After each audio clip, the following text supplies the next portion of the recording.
Interesting fact: Google search బార్లో ask ASKEW అని type చేసి సెర్చ్ కొట్టండి. మీ స్క్రీన్ మొత్తం కాస్త పక్కకు వంగిపోయినట్లు కనిపిస్తుంది. ఇది గూగుల్ డిజైన్ చేసిన సరదా ట్రిక్. ఆస్క్ అంటే అర్థం వంకరగా లేదా ఒక పక్కకు వంగిపోవటం. కారణం: గూగుల్ ఈ పదం యొక్క అర్థాన్ని స్క్రీన్ రూపంలో మీకు చూపిస్తుంది. మీరు స్క్రీన్ను మళ్ళీ మామూలు స్థితికి తీసుకురావాలనుకుంటే సెర్చ్ బార్లో వేరే ఏదైనా పదాన్ని టైప్ చేసి సెర్చ్ చేస్తే సరిపోతుంది.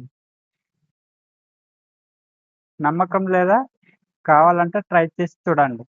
ఎంతమంది ఇలా ట్రై చేశారో నాకు ఒక కామెంట్ చేయండి. ఇలాంటి ఇంట్రెస్టింగ్ ఫ్యాక్ట్స్ కావాలంటే నాకు కామెంట్ చేయండి. నా ఛానల్ సబ్స్క్రైబ్ చేసుకోండి.